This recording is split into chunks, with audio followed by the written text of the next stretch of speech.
Kemudian soal yang berikutnya adalah apa hubungan antara wudhu dengan sholat? Mengapa sholat harus diawali dengan berwudhu dulu? Nah, jika wudhunya salah tapi sholatnya benar, apa diterima oleh Allah? Jelas antara wudhu dengan sholat memiliki hubungan yang sangat erat. Baik secara lahiriah maupun secara ma'nawi atau batiniah. Kenapa demikian? Nah, karena wudhu sebagai mukadimah untuk sholat. Wudhu mukadimah untuk sholat. Ya. Sehingga jika demikian, kalau wudhunya benar, maka kemungkinan sholatnya juga bisa diterima. Kalau sholatnya benar. Tapi kalau wudhunya tidak benar, sholatnya benar, tidak mungkin diterima. Jadi mukadimahnya itu wudhu harus benar. Bahkan mukadimah sholat itu wudhu harus khusyuk. Ketika wudhu tidak khusyuk, nanti kemungkinan besar sholatnya nggak bisa khusyuk. Para ulama, para Eropa, para imam maksum ketika wudhu sudah khusyuk. Ya, nggak andal sana, nggak andal sini, nggak bicara. Betul-betul khusyuk karena wudhu mukadimah sholat. Sehingga ketika wudhunya khusyuk, nanti sholatnya akan khusyuk. Itu hubungan yang ada antara wudhu dengan sholat. Bahkan wudhu itu sebagai melambangkan kesucian. Jadi suci lahiriahnya, lah yang paling jelas, paling gamblang lahiriah bagian muka, bagian tangan. Itu kedua anggota itu yang paling jelas. Ya, suci setelah lahiriah mukanya dan tangannya. Batiniahnya, ya mukanya dijaga kehormatannya, tangannya dijaga pada maksiat dan seterusnya. Berarti suci lahir dan batin. Karena itu ketika bagian lahiriahnya, mukanya, tangan sudah suci, batinnya sudah suci juga, yaitu mukanya dijaga kehormatannya, ya tidak berbuat dosa, tangannya berdosa, nanti sholatnya akan diterima oleh Allah Subhanahu wa taala. Karena hubungan yang erat antara wudhu dengan sholat, sehingga nggak bisa dipisahkan. Ya. Itu secara global seperti itu. Bahwa wudhu dan sholat punya hubungan yang erat, nggak bisa dipisahkan. Wudhu sebagai muqaddimah bagi sholat. Seperti itu. Kemudian soal berikutnya, mohon izin mau bertanya, bagaimana kalau di dalam sholat kita ragu apakah masih punya wudhu ataukah sudah batal? Mohon penjelasan. Ya. Kalau ragu antara wudhu masih ada atau sudah batal, maka keraguan harus ditepis. Kita anggap masih punya wudhu. Kenapa? Karena di sini namanya istishab. Kita melihat kondisi sebelumnya. Ketika kondisi sebelumnya kita sudah berwudhu, kita yakin sudah berwudhu. Kemudian kita datang keraguan, wudhunya batal atau tidak, maka dianggap wudhunya tidak batal. Kita masih dianggap masih punya wudhu. Ingat ya, itu kalau ragunya kita sudah punya wudhu, ragu antara batal atau belum batal. Maka kita dianggap belum batal, kita lanjutkan sholatnya dan dianggap sah. Tapi kalau keraguannya antara sudah berwudhu atau belum berwudhu, ini lain. Kita ragu nih, tadi sudah wudhu atau belum, maka dianggap belum wudhu. Jadi batal sholatnya wudhu lagi. Begitu. Jadi beda ya, antara kita ragu sudah wudhu atau belum, dengan ragu antara wudhu kita batal atau belum batal. Ragu. Itu perlu diperhatikan, jangan sampai salah paham. Misalnya kalau ragu antara wudhu kita batal atau tidak, dan kita sudah punya wudhu, maka keraguan kita tepis, kita anggap ya kita masih punya wudhu, lanjutkan sholatnya. Tapi kalau ragu kita berwudhu atau belum, dianggap belum berwudhu. Jadi antara kalau di bab fikih itu antara aslul sihah wa adamihi beda dengan antara aslul amal. Itu ada perbedaan. Secara singkat seperti itu insya Allah. Soal berikutnya adalah kalau orang tua kita ahlu sunnah, itu wajib diqadha juga atau tidak sholatnya? Iya, tentu ketika orang tua kita dia sholatnya lain mazhabnya, ketika meninggal punya hutang, punya qadha sholat, nah anak laki-laki paling tua wajib mengqadhakan sholat orang tuanya. Bahkan kalau bisa lebih banyak lagi, ya diqadhakan sholatnya. Kalau nggak mampu juga bisa namanya sholatul istijarah, yaitu cari guru atau ustadz atau orang lain yang bisa mengqadhakan sholat orang tua dan diupah. Kesepakatan berapa bayarnya? Misalnya sholat setahun berapa bayarnya? Namanya sholatul istijarah. Jadi memberi upah orang untuk mengqadhakan sholat orang tua. Ini seperanannya harta yang bermanfaat untuk orang tua. Ada haji istijarah atau haji niyabi, ada sholat istijarah, bahkan ada ziarah dan baca Quran istijarah. Kita ngasih upah kepada orang lain untuk baca Al-Quran, pahala buat orang tua kita. Kita ngasih upah kepada pelajar, bisa di Najab atau di Qum untuk berziarah, kita kasih upah ziarah untuk orang tua kita. itu dibolehkan dan berpahala besar. Ada di fikih dibahas secara detail. Ya. Kemudian sekarang saya sudah di Ahlul Bait. Dulu waktu masih di Ahlus Sunnah sholatnya perlu diganti atau tidak. Jadi sholat-sholat dilakukan sah secara Ahlus Sunnah maka tidak wajib diqadha. Misalnya kita dulu ketika belum Ahlul Bait kita masih Ahlus Sunnah sampai usia misalnya sampai usia 40 tahun. Nah sejak usia balik sampai usia 40 tahun berapa tahun itu? Sholatnya secara sunni. Setelah usia 40 baru ke Syiah. Maka sholat dilaksanakan ketika sunni tidak wajib diqadha. Kalau sholatnya sah menurut Ahlus Sunnah. Satu contoh misalnya ketika orang yang bermadzhab Syafi'i. Kan di sini ada Syafi'i, ada Maliki, ada Hambali, ada Hanafi. Ketika sholatnya sah untuk Imam Syafi'i sekian tahun, menjaga Ahlul Bait maka tidak wajib diqadha. Karena sholatnya ketika sunni sah menurut Imam Syafi'i sehingga tidak wajib diqadha. Tapi kalau sholatnya ditinggalkan ya wajib diqadha. Sebab menurut mazhab manapun sholatnya ditinggalkan wajib diqadha. Tapi ketika diqadha harus sesuai dengan mazhab Ahlul Bait. Mengenai baca doa ketika sujud terakhir, itu banyak sekali bacaan-bacaan doa yang dianjurkan ketika kita sujud terakhir. Kan sujud terakhir biasanya sujud yang lebih lama dianjurkan. Itu doanya banyak sekali. Ada jalan doa itu berbunyi ya khairal mas'ulin wa ya khairal mu'atin. Urzuqni warzuq iyali min fadlikal wasi'. Ya, fa innaka dzul fadlil azim. Wa al-kafiyah. Iya. Ini salah satu doa yang dibaca ketika sujud. Kalau bisa dihafal dulu baru dibaca. Yang artinya wahai zat yang paling baik dimintakan doanya yang mas'ul, yang paling baik pemberiannya, berikan kami rezeki dari karunia yang sangat luas. Ya. Juga ada bacaan sholawatnya yang lain, ada zikir yang lain, boleh dibaca itu ketika sujud terakhir. Di sujud terakhir diusahakan lebih panjang sujudnya ditambah dengan sholawat, ditambah dengan doa, dan banyak doanya bermacam-macam, ya, dan banyak ulama juga mengajarkan seperti itu. Ustaz, bagaimana hukumnya beli daging ayam, sapi di pasar atau supermarket yang kita tahu siapa yang menyembelih, yang kita tidak tahu. Ya. Di sini lihat kondisinya, lihat kondisi. Kalau kita misalnya ke pasar, kita lihat cara penyembelihannya itu biasanya tidak syar'i. Bahkan kalau kita tahu ada penyembelihnya orang yang non Muslim, maka kita harus hati-hati. Gitu. Dan kalau kita tahu penjualnya orang Muslim, ya, dan kita pun tidak tahu cara menyembelihnya, maka dianggap halal, nggak apa-apa. Seperti itu. Lihat kondisinya ya, lihat kondisi karena kondisi orang berbeda-beda. Nah, kalau saya pun berbeda. Kalau saya ke pasar yang dekat, saya seringkali melihat beberapa orang tuh menyembelih ayam, ditekuk lehernya, dilempar. Saya perhatikan, bahkan saya videokan. Sebenarnya nggak ada bismillahnya. Nah, buat saya pribadi, ini buat saya bukan buat saya ya.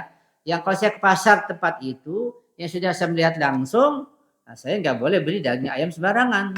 Bisa jadi yang saya beli adalah bangkai. Karena saya telah melihat langsung dengan jelas bahwa si penyembelihnya ada yang nggak baca bismillah. Sehingga kalau saya ke pasar, saya beli ayam hidup, ya saya potong sendiri. Nanti disiangin oleh si penjual tersebut. Begitu, itu lebih aman. Ya. Nah khusus ayam itu jangan sering-sering makan daging ayam karena perawatannya sangat nggak sehat sehingga banyak penyakit yang ditimbulkan karena banyak makan daging ayam. Jadi saran saya jangan sering-sering makan daging ayam sekalipun penyembelihannya secara syar'i. Apalagi kebanyakan di pasar sekarang menyembelihnya tidak secara syar'i. Itu lehernya dilempar, itu jadi syubhat. Sekalipun tidak melihatnya nggak tahu, sebaiknya ya kita beli ayam hidup sembelih sendiri. Itu lebih aman insya Allah. Itu saran dari saya seperti itu. Karena kondisi pasar sekarang beda dengan kondisi pasar yang di zaman dahulu. Daging sapi pun seperti itu. Karena saya melihat langsung bagaimana pemotongan sapi. Walaupun dihalalkan dagingnya, tapi cara memotongnya itu betul-betul tidak secara akhlak Islami. Jadi dia sapi itu dipukul kepalanya, pingsan, baru disembelih. Ya walaupun itu dibolehkan, kalau disembelih, tapi itu sudah sangat tidak akhlaki dan tidak baik dagingnya. Harus berhati-hati. Kalau ingin jelas kita diskusi masalah ini global saja dulu. Ya. Salam Ustaz, mau tanya lagi kalau super terdesak, apakah boleh sujud dengan tangan atau jari sebagai alas? Terima kasih. Nah ini banyak salah paham ini. Banyak salah paham yang juga sering sampai ke saya selama bertahun-tahun. Bagaimana sujud di atas kuku? Sujud di atas kuku tidak ada dasarnya, tidak ada landasannya, dan tidak ada seorang ulama pun yang membolehkan atau mencatat atau menjelaskan sujud di atas kuku. Jadi tidak boleh, tidak sah sholatnya sujud di atas kuku, dan tidak ada dalam fikih Ahlul Bait. Itu yang pertama. Yang kedua, yang dibolehkan sujud di atas punggung tangan, di atas ini nih. Ini punggung tangan, sujud di atas ini, itu dibolehkan. Tetapi itu kapan dibolehkannya? Pada kondisi ikhtiar, pada kondisi normal, pada kondisi bisa mencari alat sujud yang lain, juga tidak sah sujud di atas punggung tangan. Ya. Kalau sujud di atas kuku jelas tidak sah dan tidak boleh. Tapi di atas punggung tangan dibolehkan pada kondisi tertentu. Kondisi bagaimana? Di kitab Tahrul Wasilah Imam Khomeini dijelaskan tentang dibolehkan sujud di atas punggung tangan. Kapan? Pada kondisi waktu sudah kepepet, waktu hampir habis. Sementara kita sudah berusaha mencari alat sujud, tidak ada. Turbah tidak ada. Kertas tidak ada. Ya. Kita cari saku kita, di kantong kita, enggak ada kertas untuk sujud. Kayu juga untuk sujud, yang enggak ada catnya enggak ada.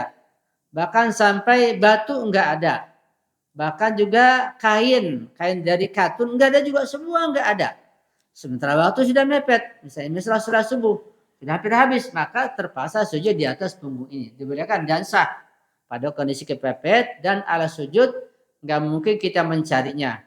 Kalau waktu masih luas, kita berada di hotel, waktu masih setengah jam lagi ada waktu sholat, alat sujud nggak ada, ya kita keluar cari kertas, cari tisu, cari yang lain untuk kita temukan. Masih boleh mencari, masih harus mencari. Nah, kalau sudah mepet waktunya dan nggak ada alas yang sah untuk sujud, terpaksa baru sujud di atas punggung ini, bukan di atas kuku. Itu mengenai soal yang kondisi terdesak ya. Sujud di atas punggung tangan dibolehkan ketika kepepet dan tidak ada alas yang lain. Adapun di atas kuku maka tidak dibolehkan. Ya. Ya di atas kain katun itu dibolehkan ketika sudah tidak ada turba, tidak ada kertas, tidak ada batu kolar misalnya, tidak ada yang lain. Pada kondisi pepet maka dibolehkan sujud di atas katun. Kalau nggak ada juga baru di atas apa namanya punggung tangan ini. Ustadz izin bertanya. Iya. Ustadz saya mau menanyakan, kita sering mendengar para penceramah menyampaikan tentang hubungan yang erat antara ibadah, sholat dengan zakat. Sehingga di dalamnya banyak ayat di dalam Al-Quran kata sholat digandengkan dengan kata zakat. Tolong dijelaskan hubungan sholat dengan zakat dan mengapa sholat selalu digandengkan dengan zakat. Afwan Ustadz, terima kasih. Iya. Secara singkat bahwa Allah menyuruh dan mewajibkan kita beribadah dan macam-macam ibadah. Dan perintah tersebut untuk kita dengan macam-macam ibadah harus kita laksanakan semuanya.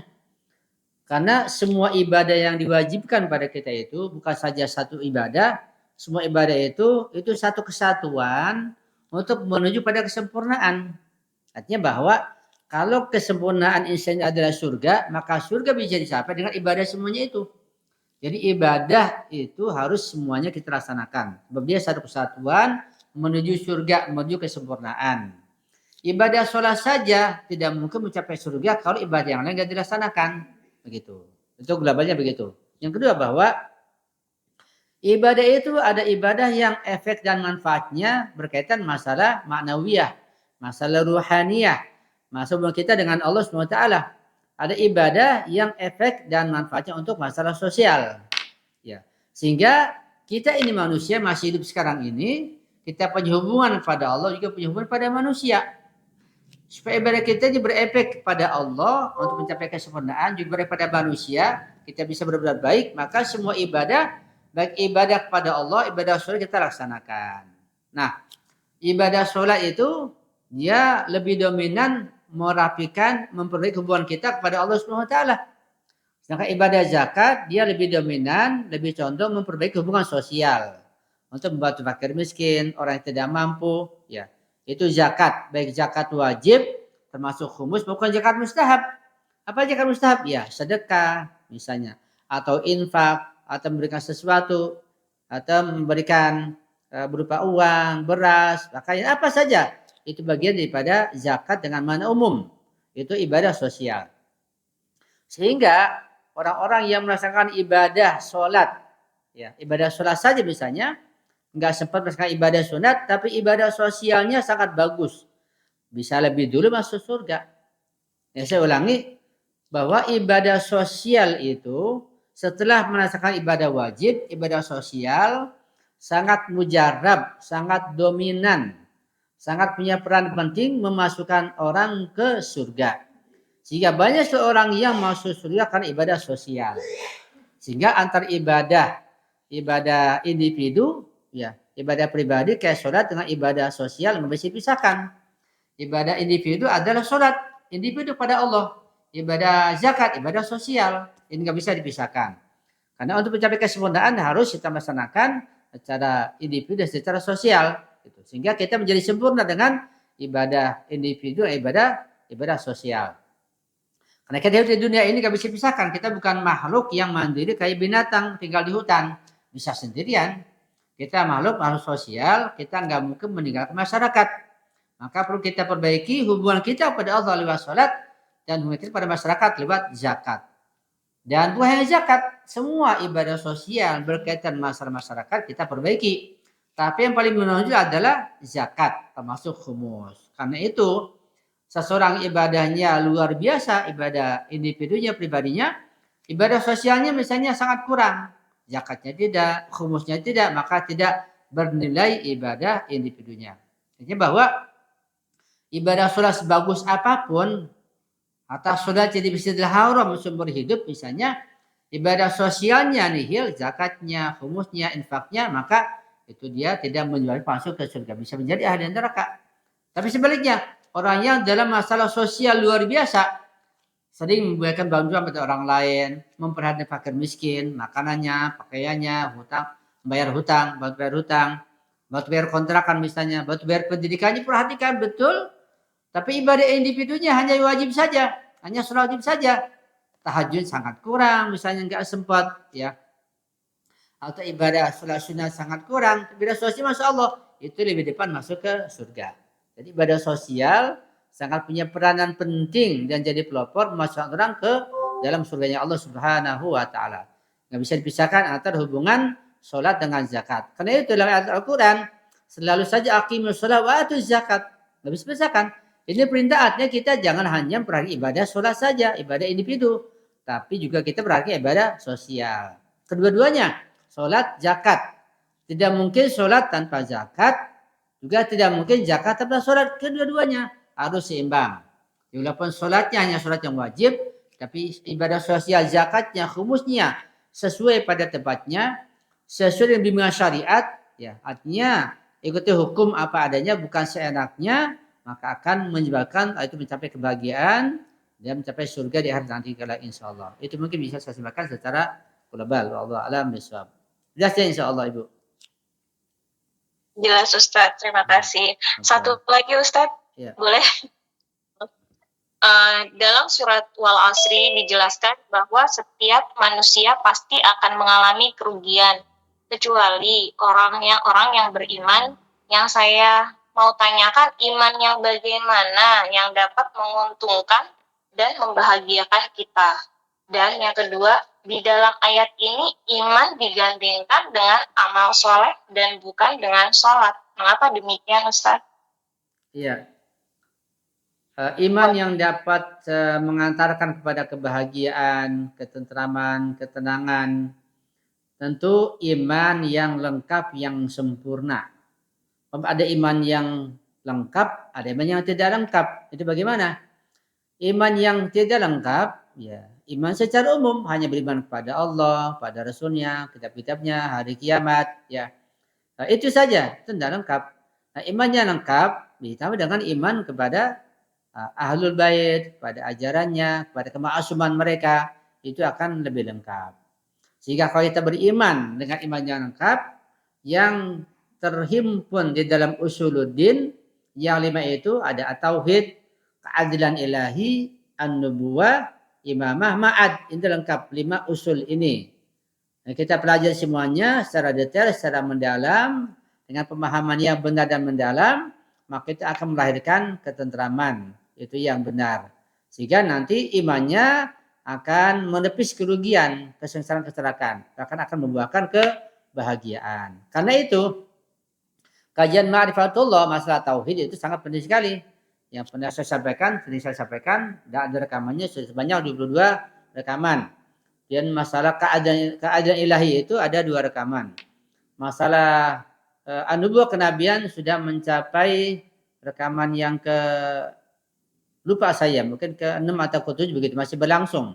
Kajian kenabian tiap hari hari Kamis kalau nggak salah itu. Ya, itu hari Kamis, 2 minggu sekali. Masih berlanjut. Nanti berlanjut pada masalah pembahasan tentang imamah dan masalah ma'ad. Nah, itu kita kaji semuanya. Nah, karena itu saran saya, utamakan kajian-kajian yang runut agar bangunan ilmu kita ini menjadi lengkap, sempurna dan kokoh. Jangan kita mengkaji belajar serampangan atau cuma sana cuma sini. Utamakan kajian yang runut, akidahnya dari A, B, C sampai Z gitu. Dari alif sampai ya. Baik itu tauhidnya, keadilannya, nubuahnya, imamahnya, aja begitu. Kajian fikih juga itu, fikihnya dari bab taklid, bab tohara, wudhu, najasa, terus sampai pada fikih muamalat, harus runut. Nah, kalau kita nggak punya waktu, maka jangan waktu digunakan mengkaji hal-hal yang sifatnya tidak runut. Misalnya ceramah-ceramah yang sifatnya tematik itu, yang tidak mendalam. Utamakan saran saya, wasiat saya adalah lakukan pelajaran yang urut, yang runut dari alif sampai Z, baik akidahnya, fikihnya maupun akhlaknya. Nah, akhlaknya kita sudah melakukan kajian kitab Jami' Sa'adat sudah sampai ke yang ke-11. Insyaallah akan berlanjut sampai lebih dari 50 pertemuan insyaallah. Itu saran saya, sehingga iman seperti ini akan membuahkan hasil kebahagiaan, ketenangan ya, sehingga tidak menghasilkan kerugian. Yang kedua, kenapa iman digantikan dengan amal soleh bukan dengan sholat? Karena sholat bagian daripada amal soleh. Kalau sholat saja, maka berarti tidak meliputi amal soleh yang lain, kayak zakat, puasa, sedekah, infak, membantu orang lain, dan seterusnya. Sehingga dikatakan iman digantikan dengan amal soleh, karena amal soleh meliputi semuanya, meliputi sholat juga. Jadi sholatnya, puasanya, zakatnya, infaknya, sedekahnya, membantu orang lain, bagian pada amal soleh. Disebut amal soleh karena harus soleh amalnya. Amal solehnya bagaimana? Ya diterima. Yaitu yang fikihnya benar, tidak ada ujub, tidak ada riya, tidak ada kabur, yang ada hanya ikhlas pada Allah dan berwilayah. Singkatkan bahwa imannya itu iman yang meliputi usuluddin yang 5 itu dibimbing oleh Imam Ma'sum melihat para ulama sehingga akidahnya benar, dan juga amali sholihatnya dengan fikih yang benar. Fikih berdasarkan mazhab Ahlul Bait dengan bimbingan para marja dan para mujtahidin insyaallah. Sehingga nanti semua ibadahnya menghasilkan kebahagiaan dan ketenangan dan ketentraman dunia akhirat dan menepis kerugian. Tidak menjadi orang yang rugi. Jangan sampai kita beriman juga, sudah juga termasuk orang yang merugi karena salah jalan. Salah kita dalam mengambil pelajaran. Itu mungkin globalnya seperti itu, Ibu. Ya, karena masih ada soal yang lain. Baik Ustaz, terima kasih. Ya, Afwan Ustaz. Ya. Pertanyaan saya di chat ada dijawab sih Ustaz. Iya, tolong penjelasan sholat kita dikerjakan digabung jadi 3 itu ya? Bukan Ustaz. Saya jelaskan aja ya Ustaz. Iya, silakan. Pertanyaan saya yang pertama, kalau kita lupa melafazkan kalau kita sholat jamaah gitu, niat jamaah, terus ingatnya setelah takbir Ustaz, ini jamaah ya, gitu. Itu boleh nggak disusulkan dalam hati? Itu yang pertama. Dan yang kedua Ustaz. Iya. Yang saya ingat itu ketika kita sholat berjamaah dan jelas imamnya memenuhi syarat jamaah. Imamnya yang Isna Asyariyah, imamnya adil, kita niat sholat jamaah. Tapi kita lupa niat berjamaah. Ya, teruskan saja, jangan dibatalkan, jangan diulangi lagi. Teruskan nggak apa-apa. Dan termasuk niatnya sah, jamaahnya sah insya Allah. Jangan dibatalkan, dilanjutkan saja. Itu yang saya pahami ya. Oke Ustaz. Ya. Lalu kalau bagaimana hukumnya kita mudah membatalkan sholat Ustadz. Jadi ragu dikit, kita batalin ulang gitu. Karena minimnya pemahaman kita tentang fikih boleh membatalkan secara detail gitu Ustadz. Itu hukumnya apa Ustadz? Ya, hukumnya terkena dosa. Karena wajib pelajari fikih supaya tidak mudah membatalkan sholat. Terutama kalau misalnya ibu bisa telepon ke ustadz, atau bisa bertanya langsung, atau bisa chat misalnya. Kecuali mungkin orang-orang yang di gunung, nggak bisa chat, nggak ada guru, nggak ada ustadz. Bisa dimaklumin, tapi kalau pada zaman sekarang ini kita dengan mudah menggunakan media, kitanya malas, ya kita berdosa. Sehingga mudah membatalkan sholat. Jadi harus belajar sedetail mungkin sehingga tidak mudah membatalkan sholat insya Allah. Harus dengan bimbingan fikihnya. Seperti itu Bu insya Allah. Ya. Nah Ustaz, Pron. Apaan. Ini tolong penjelasan sholat kita dikerjakan digabung jadi 3 kali. Beda sama ahlus sunnah yang 5 kali. Ayat atau landasan yang menerangkan sholat yang 3 dan 5 waktu itu, Ustaz, syukran. Ya. Secara global tentang masalah sholat itu dibahas di Al-Quran dan di hadis-hadis Rasulullah tentunya. Jadi yang pertama, ada ayat Al-Quran, ada hadisnya tentang masalah sholat. Tentu Qurannya itu biasanya bersifat global dan detail dalam hadis-hadis Rasulullah. Yang kedua bahwa sholat yang 5 kali itu dikerjakan dalam 3 waktu, itu pun di dalam hadis-hadis Ahlus Sunnah sangat banyak hadisnya. Ya, saya ulangi bahwa tata cara sholat Rasulullah ya, yang beliau mengerjakan sholatnya 3 waktu, sholat 5 kali 3 waktu, itu hadis-hadisnya di Ahlus Sunnah cukup banyak dan sudah dikumpulkan, juga sudah diterjemahkan ke bahasa Indonesia. Jadi untuk masalah sholat ada 2 cara yang Nabi lakukan, sehingga ketika ditanya oleh sahabatnya, wahai Rasulullah, kenapa engkau melaksanakan sholat digabung zuhur dengan asar seperti itu, lalu dengan isya?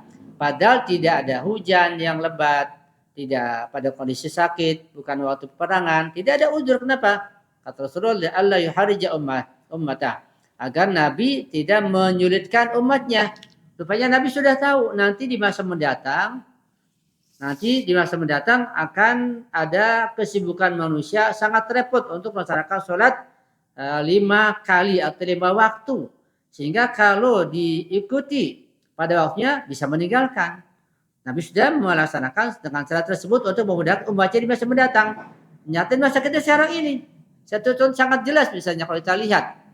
Saya melihat jangan jelas. Misalnya kita lihat setiap hari banyak para pekerja yang dari Bogor itu bekerja di Jakarta. Penuh terus kereta dari Bogor ke Jakarta. Berangkat pagi pulang sudah malam. Tiap hari itu bisa dilaksanakan dengan jelas. Nah, kalau kita lihat sholat maghrib dan isya, misalnya kalau mereka pulang atau keluar kerja itu dari kantornya katakanlah ya jam 4 lah keluar. Jam 4 misalnya. Nah mereka kalau pulangnya nunggu maghrib dulu, malam sampai di rumah. Jadi kalau keluar jam 4 kan belum maghrib. Nah kalau mereka langsung menaik kereta, maghrib di jalanan sampai di rumah jam 7, setengah 8. Jadi kan jadi kendala. Kalau nunggu maghrib dulu baru pulang, malaman tentu saja. Kalau nanti langsung naik kereta, maghribnya ketinggalan, karena maghrib di kereta ini bagaimana? Nah solusinya adalah langsung pulang saja sudah sampai di rumah jam 7, jam 8. Nanti kerjakan sholat maghrib luar isya, sehingga di sini ada solusi. Sehingga orang-orang yang terus terang saja menggunakan madhab ahli sunnah, nggak punya solusi untuk melaksanakan sholat maghrib. Jadi ditinggalkan, sehingga qadha jadinya dan qadha berdosa. Padahal sementara ada hadis yang menjelaskan bisa digabung. Itu solusi yang sangat baik, sangat bagus. Itu nyata bagi para pekerja dari Bogor ke Jakarta. Juga tempat yang lain tentunya. Contoh kedua misalnya ketika terjadi rapat. Kan zaman dulu nggak ada rapat kerja. Nggak ada kantor segala macam. Ya pasar nggak seramai sekarang. Misalnya ketika ada rapat. Apalagi kalau rapat besar. Rapat termasuk juga misalnya ada para tokoh misalnya atau orang-orang yang punya jabatan penting, rapat di negara, ya ada menteri, ada presiden, ada macam-macam lah, atau rapat besar. Ketika misalnya rapatnya mulai jam 11, kemudian nanti sampai maghrib tidak ada waktu untuk melaksanakan sholat, bagaimana? Ya, maka nanti sholatnya bisa diakhirkan atau bisa ditakdim atau bisa begini lah. Begini misalnya, katakanlah rapat dari mulai jam 10, kemudian istirahat jam 12, nanti istirahat jam 2 mulai lagi sampai maghrib. Nah, nanti gimana asarnya? Kan repot. Nah, ketika kita memiliki sholat jamaah bisa digabung, habis itu langsung asar, tenang sudah. Asar nggak sholat lagi, itu ada solusi. Jika orang tidak menjamak sholat zuhur dengan asar, nah, maka tidak ada solusi yang terbaik. Itu contoh. Ketika orang sakit begitu juga. Misalnya contohnya sakit. Ketika misalnya saya sakit minum obat. Obatnya dimakan habis makan malam. Harus cepat-cepat. Nah, kalau saya habis minum obat langsung merasa ngantuk. Kalau nunggu sholat isya dulu repot sekali. Sudah habis sholat maghrib langsung isya, minum obat langsung tidur, aman sudah. Seperti itu. Itu pun ada solusi juga. Banyak juga solusi-solusi yang lain yang bisa ditanggulangi dengan menjamak sholat. Banyak sekali. Misalnya ada seorang ulama sunni besar yang pernah saya dengar, Syekh Rotib, Syekh Abdullah Al-Haddad itu ketika putrinya melaksanakan walimah, ya walimatul arus pernikahan, dia mengatakan, nak nanti kamu kan berhias, ya hias yang halal tentunya. Ketika berhias pengantin perempuan yang hadir hanya wanita saja boleh. Kalau hadir laki perempuan jadi haram, jadi laki-laki. Ini yang halal. Nah, jadi ketika dia berhias, kemudian katakanlah berhias sore hari. Nanti kalau dia mau maghrib, katakanlah harus cuci muka lagi, banyak tamu kan repot. Udah dia sanakan sudah kamu sholat digabung saja, zuhur dengan asar, maghrib dengan isya, sehingga nanti terima tamunya mudah, nggak repot lagi. Juga hiasannya itu atau bersoreknya tidak sampai luntur lagi. Itu pun satu solusi juga. Banyak solusi yang lain ketika kita bisa menjamak sholat maghrib dan isya, zuhur dan asar. Yang tidak bisa ditanggulangi bagi orang yang sholatnya 5 kali dan bisa meninggalkan dengan sengaja. Karena ada solusi yang terbaik. Itu diantara manfaatnya sholat berjamaah. Adapun ayatnya, riwayatnya sangat banyak sekali. Dan mungkin kita baca di sini. Jelas ada di Sunni juga ada di Syiah apalagi. Itu mungkin bisa saya sampaikan. Allah alam bisawab. Ada soal yang lain dipersilakan. Atau ada yang memberikan komentar yang dimasukkan dipersilakan.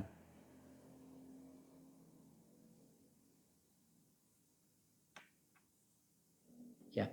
Assalamualaikum Ustaz. Waalaikumsalam warahmatullahi wabarakatuh. Iya. Bisa bertanya Ustaz? Iya silakan Ibu. Yang saya ingin tanyakan Ustaz, ini pernyataan atau penyampaian dari salah satu ayatullah, tapi saya lupa namanya Ustaz. Ya. Itu ayatullah menyampaikan begini, bahwa ketika mau sholat, sebelumnya berwudu. Ketika berwudu maka berlakulah seperti pemuda yang gagah, yang kuat, seperti kalau tidak salah ya Ustadz, seperti mau ke medan perang ketika berwudu. Nah, ketika melaksanakan sholat maka berlakulah seperti orang tua yang tunduk, lemah, tidak memiliki kekuatan apa-apa. Dan ketika berdoa maka berlakulah seperti anak kecil yang merengek dan merendah, menangis. Seperti itu Ustaz, apa makna dari penjelasan ayatullah itu, karena tidak dijelaskan Ustaz bagaimana maksud dari pernyataan itu. Kalau yang saya mendengar versi lain, itu belum saya dengar sehingga saya belum bisa menjelaskan. Versi lain itu adalah bahwa kita harus meniru setelah kita melihat, mempelajari, kita berusaha meniru Imam Ma'sum. Semua Imam Ma'sum. Dan yang paling mencolok adalah Imam Hasan Al-Mujtaba. Juga semua Imam Ma'sum, juga Rasulullah tentunya. Tapi di hadis yang paling dinampakkan itu riwayat dari Imam Hasan Al-Mujtaba. Ya. Imam saja juga ada riwayatnya. Jadi semua Imam Ma'sum itu mereka khusyuk dalam semua kondisi, semua hal dan dalam semua ibadah khusyuk. Jika kata bahwa ketika wudu khusyuk, sholat khusyuk, dalam semua hal juga khusyuk, begitu. Dan khusyuknya mereka itu ketika wudu dijelaskan beriwayat sampai menjelang wudu saja baru akan berwudu sudah kelihatan pucat mukanya, karena takutnya menghadapi kebesaran Allah seperti itu. Mau berwudu sudah pucat. Ketika sholat betul-betul lupa pada yang lainnya, betul-betul khusyuk. dan takut menggigil begitu. Itu kalau mereka seperti itu. Jadi kekhusyuan itu dari mulai sebelum sholat, ketika berwudu, ketika sholat dan seterusnya. Khusyuk di dalam sholat, khusyuk di luar sholat, itu kalau bimbingan dari Imam Ma'sum seperti itu. Dan kekhusyuan bisa dicapai dengan ma'rifatullah dan keimanan, ya, sehingga betul-betul dari khusyuknya itu dengan ma'rifatullah, bukan pada yang lain, dan menafikan atau melupakan selain Allah Subhanahu wa taala. Itu bimbingan dari Imam Ma'sum dalam hadis juga seperti itu, Bu. Bahwa ketika khusyuk itu tidak menjelaskan tentang kita harus gagah, harus berani, harus lunglai, harus enggak banyak khusyuk.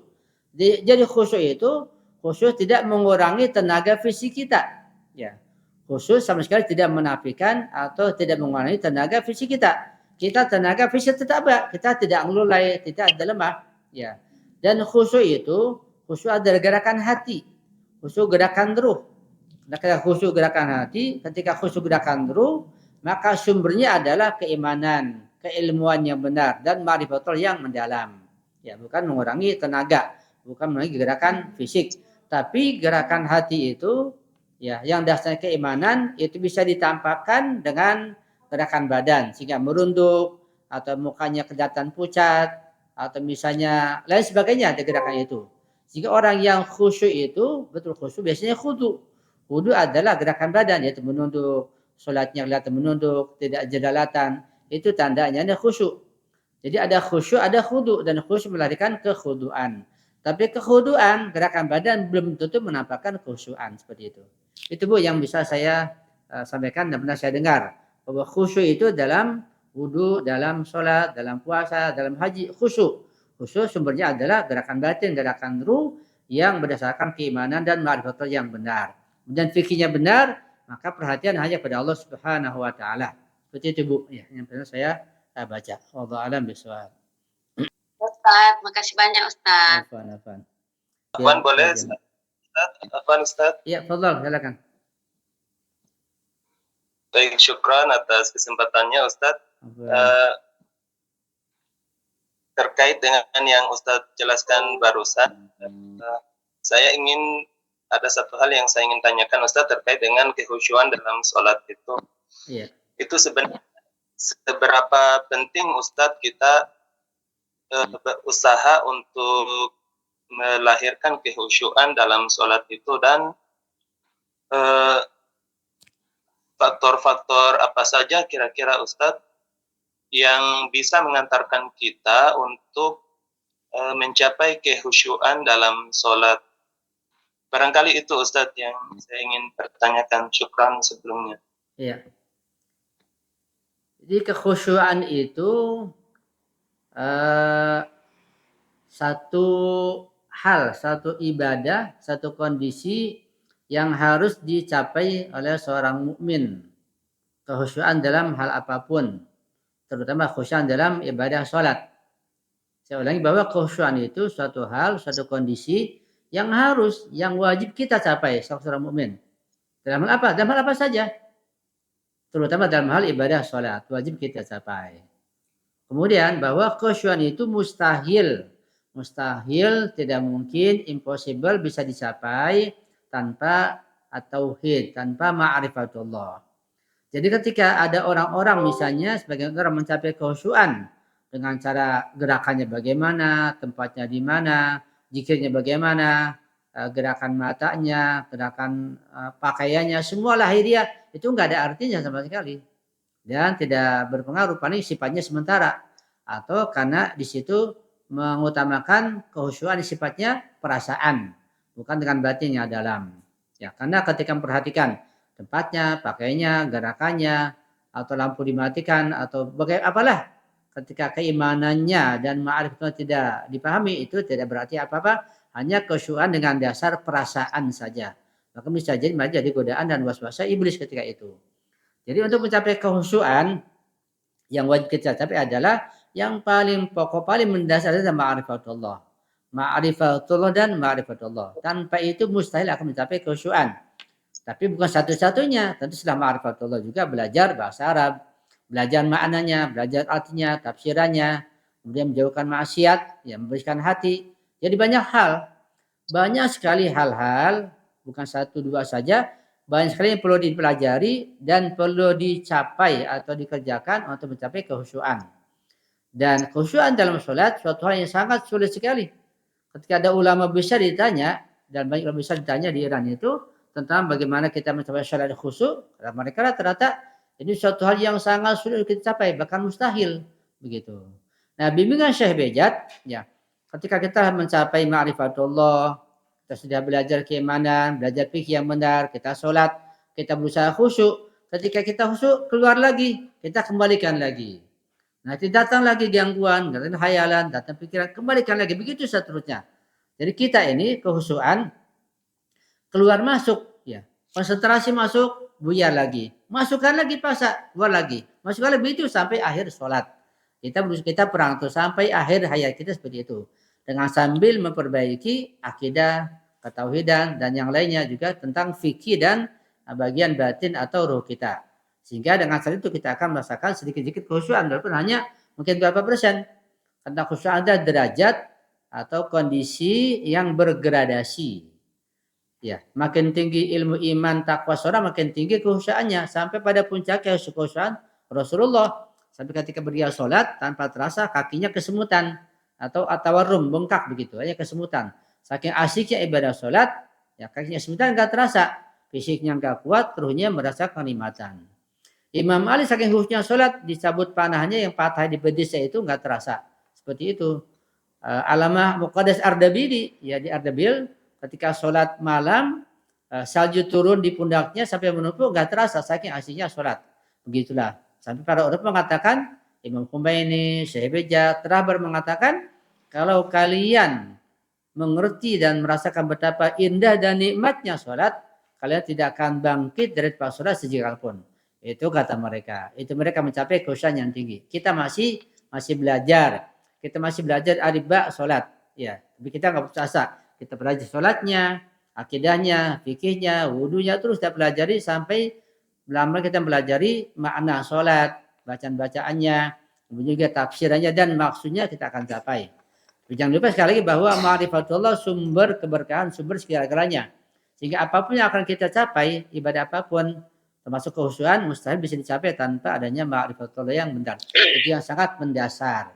Sangat mendasar. Baru fikirnya dan yang lainnya insya Allah. Itu bisa Anda sampaikan secara sekilas, secara global barangkali. Ya.